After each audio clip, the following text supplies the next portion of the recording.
बेटा की मृत्यु हो जाता, महतारी अपने बेटा के लेके रो रहल बाड़ी। धीरे धीरे गांव के लोग इकट्ठा हो रहल बा भैया। आज जब गांव के लोग इकट्ठा हो गई, उतने माई तेज तेज से रोवे लगली। अब महतारी के रोवाई देख के गांव के लोग भी रोवे लगल भैया। ए भैया, कोनो महतारी या बाप होके जेकर एक ही बेटा होके या मर जा, तो ओकरा दिल पे का गुजरेला उ तक उहे बुझेला भैया जेकर बेटा मर जाला। ई दुनिया के कहावत ह कि बाप के कंधा पे बेटा के लाश शोभा ना देला, बेटा के कंधा पे बाप के लाश शोभा देला भैया। गांव में खड़बड़ी मचल बा लइका के लेके सब रोता। एक व्यक्ति कहले कि ऐसन बा कि रोला से समस्या के समाधान ना हो सकेला। यहाँ से कुछ दूर तथागत गौतम बुद्ध भगवान अपने अनुयायी लोगन के उपदेश देले। एगो वृक्ष के नीचे एगो काम करा कि बेटा के उठावा और लेके जाओ वही तथागत गौतम बुद्ध भगवान के यहाँ। कोनो न कोनो रास्ता, कोनो न कोनो उपाय जरूर बताइए, जौना से तोहार बेटा जिंदा हो सकेला। देखी भैया, महतारी की बात दिमाग में बैठा था। आज अपनी लाल के अपनी बेटा के उठाओ ताड़ी गोद में, तथागत गौतम बुद्ध भगवान के शरण में चले के व्यवस्था बनौले बड़ी। कैसे भैया?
वही पीपल के वृक्ष के नीचे पहुंचली, जहाँ तथागत गौतम बुद्ध ढेर सा अनुयायी लोग के उपदेश देत रहली।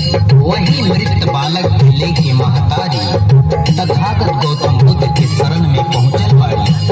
आज सविनय निवेदन के साथ का कहत बाड़ी वो महतारी तथागत गौतम बुद्ध भगवान जी से। आई सुनी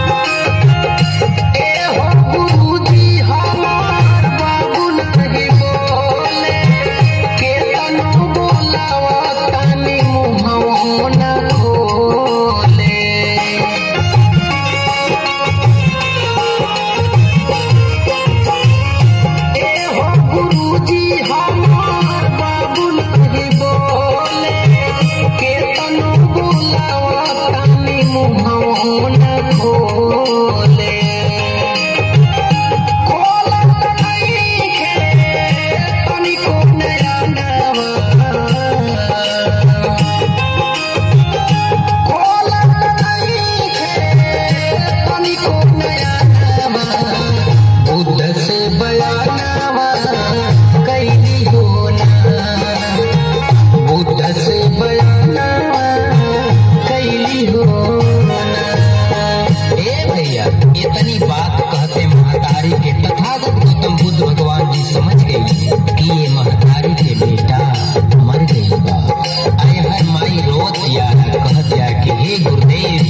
हमारे लाल के जिंदा कर दे गुरुजी, हमारी जीवन का मात्र इहे वो सहारा रहले हे गुरु।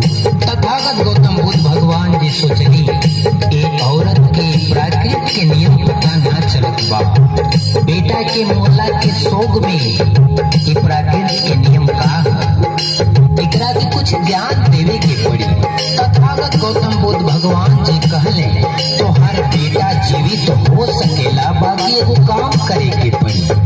तू अपने गांव में जा आ एक मुट्ठी सरसों मांग के ले आओ, बाकी ई सरसों ओकरा घर से मंगी हो जेकरा घर में केहू मरल ना होके। तथागत गौतम बुद्ध भगवान जी कहली ओ घर से सरसों मांग के ले आई जेकरा घर में कबो मृत्यु ना भइल होई।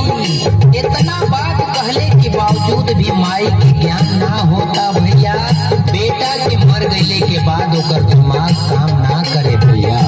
बेटा के फिर गोद में उठावत ताड़ी आ अपना गांव लेके जा ताड़ी के लिए कि तथागत गौतम बुद्ध भगवान जी कहले रहले अपना गांव में से एक मुट्ठी सरसों मांग के ले आवा, तुम्हार बेटा जीवित हो जाई। मांगे चलल बाड़ी कैसे बेटा के लेके मतरिया भिखारिया बनली हो ना। ओ बेटा के लेके माई भिखारन बनल बा, वो गांव में चलल बा जहाँ तथागत गौतम बुद्ध भगवान कहले रहले। देखी भैया सरसों मांगे बेटा की लाश के लेके गांव में चलल बा माई कैसे बेटा के लेके मतरिया भिखारिया बनली हो ना, भिखारिया बनली हो ना।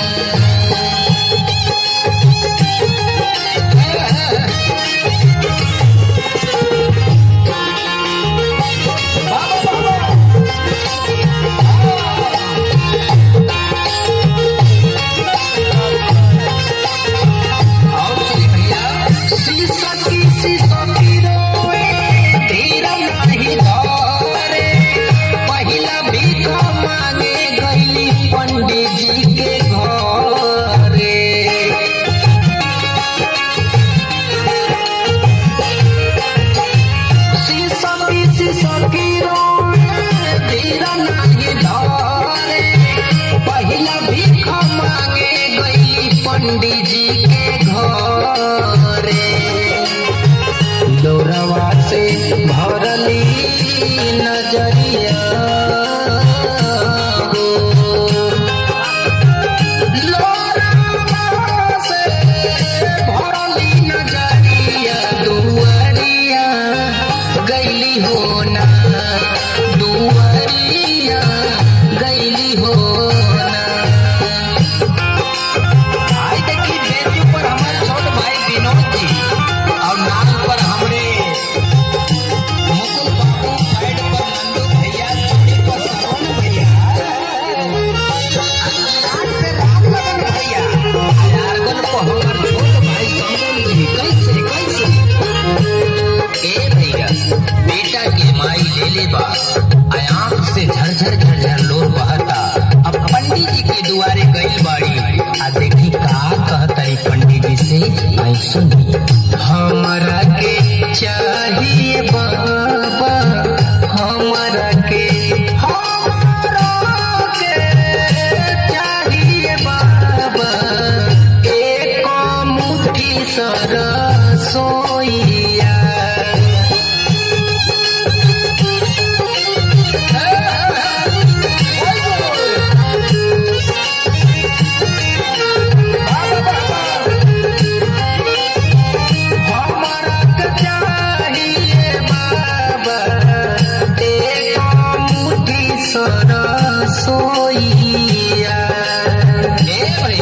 पंडित जी सोचे लगले केहू आवेला तो आटा मांगेला, गेहूं मांगेला, चावल मांगेला, रुपया मांगेला, पैसा मांगेला।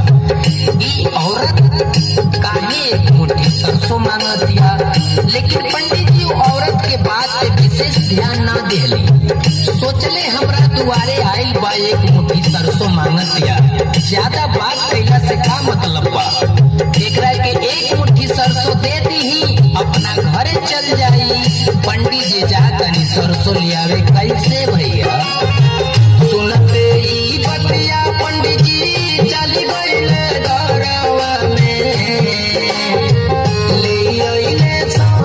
सोनी कल जी हड़बड़ी गोदिया लिहले लाल जी। जैसे ही सरसों लेके पंडित जी घर से बाहर अइले, माई के जब सरसों देवे लगले, वो समय याद पड़ल बा तथागत गौतम बुद्ध के बाद। अब वो पंडित जी से कैसे कहतरी आई सुनी। सुनबा तू सुनबा बाबा हमारी बचनिया हो, सुन ले बारज हमार जी, तब ले सरसों तोहार जी।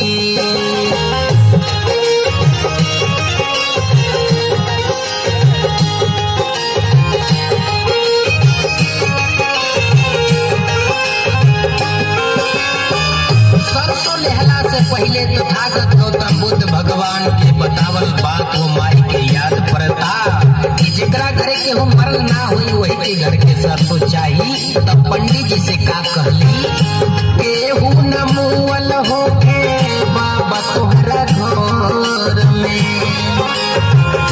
केहू न मुअल होके बाबा तोहरा घर में, ना तो सरसों लिहल होइबे कार हो ना, केहू न मुअल होके बाबा तोहरा घर में, ना तो सरसों लिहल होइबे कार हो ना, ना तो सरसों लिहल होइबे कार हो बाबा जी, ना तो सरसों लिहल होइबे कार हो ना, केहू न मुअल होके बाबा तोहरा घर में, ना तो सरसों लिहल होइबे कार हो ना, केहू न मुअल होके बाबा तोहरा घर में, ना तो सरसों लिहल होइबे कार हो ना।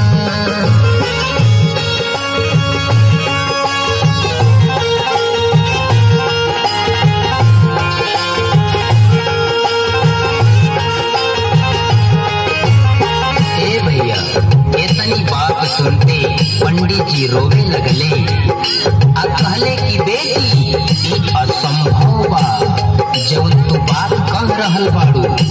अरे हमारे कहीं बेटा रहे मर गई, हमार माई मर गई ले, हमार बाबूजी मर गई ले, हमरा घर में बेटी ऐसन बात ना बा, कई लोग मरल बा। महतारी निराश हो जाती है, पंडित जी के सरसों ना लेके दूसरा के दुआरे चलल बा भैया। आज जब दूसरा के दुआरे पहुंचली तो यही सवाल उनकरो घरे रखली, हमरा के एक मुट्ठी सरसों चाहिए, बाकी तोहरा घर के केहू मरल ना होके के चाहिए। लेकिन वो पूरा गांव में घूमली, कोनो ऐसन घर ना मिलल जौना घर में एगो दूगो चाहे केहू ना मरल होके, केहू न केहू जरूर एगो मरल रहे। देखी भैया, कोनो औरत के कोनो कष्ट होला तो एक बार नैहर के ओकरा जरूर याद आवेला भैया। सोचली कि चली हमार ससुरा में तो कोनो वैसन घर ना मिलल जौना घर में केहू मरल ना होके, चला तनी माई के गाँव नैहर अपना जरूर कोनो घर मिले। भैया जानत हुई है, माई जानत हुई, बाबूजी जानत हुई है। ये सोच के वो बेटा के लाज के उठौले बाड़ी और नैहर के रास्ता पकड़ले बाड़ी। कौना भाव में कैसे चलल बाड़ी,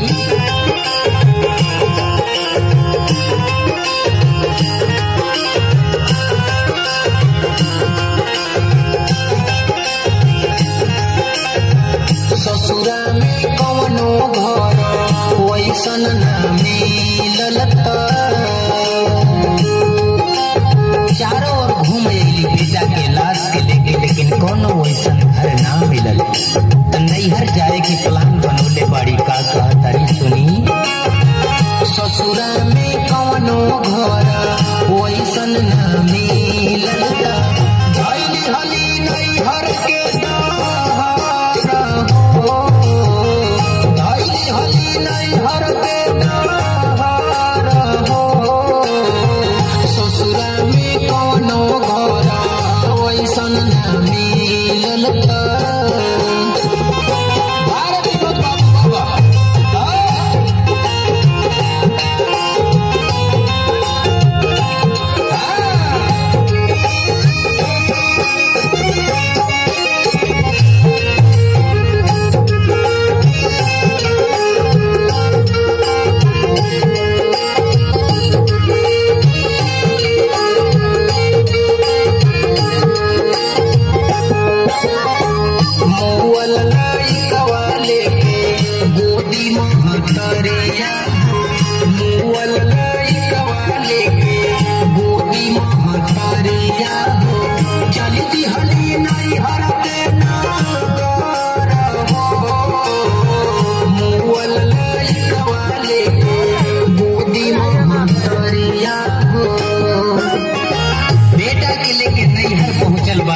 वृक्ष के नीचे बैठ के उपदेश देले, वहाँ बेटा के ले जा तोहर बेटा जीवित हो जाई।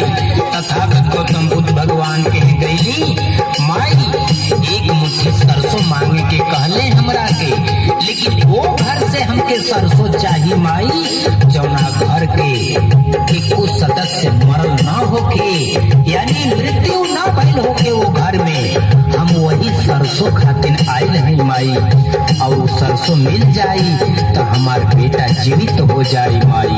ससुरा में घर घर खोजली माई, कोनो घर वैसन ना मिलल।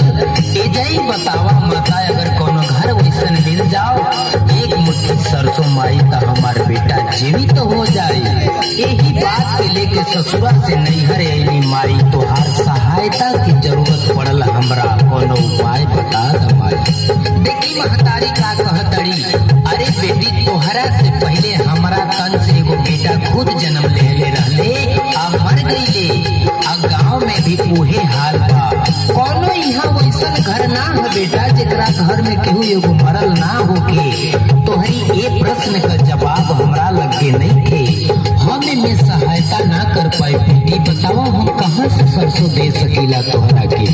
महतारी के जवाब पाते बेटा के गोद में उठाओ, क्या नैहर से वीर चलल बा तथागत गौतम बुद्ध भगवान के शरण में कैसे भैया।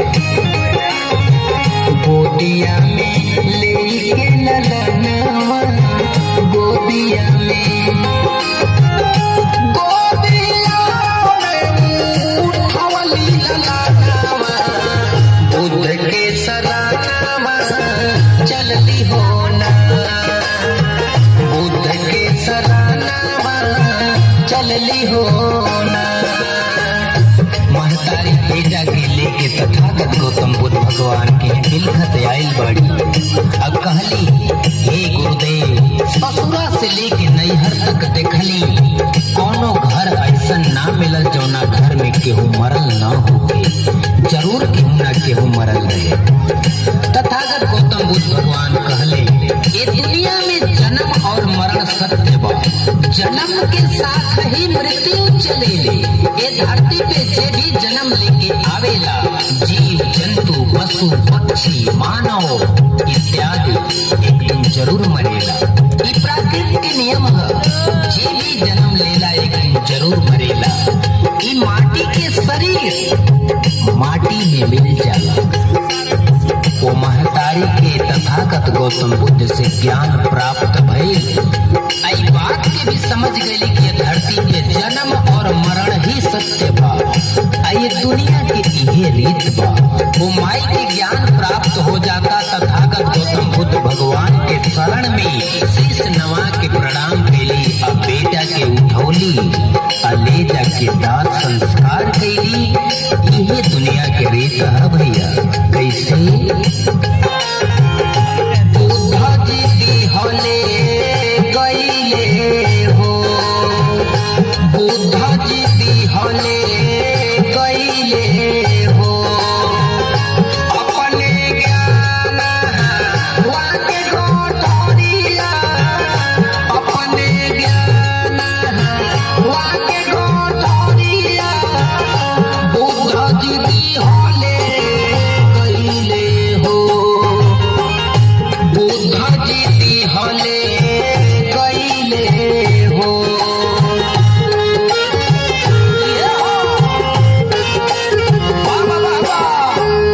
बुद्धं शरणं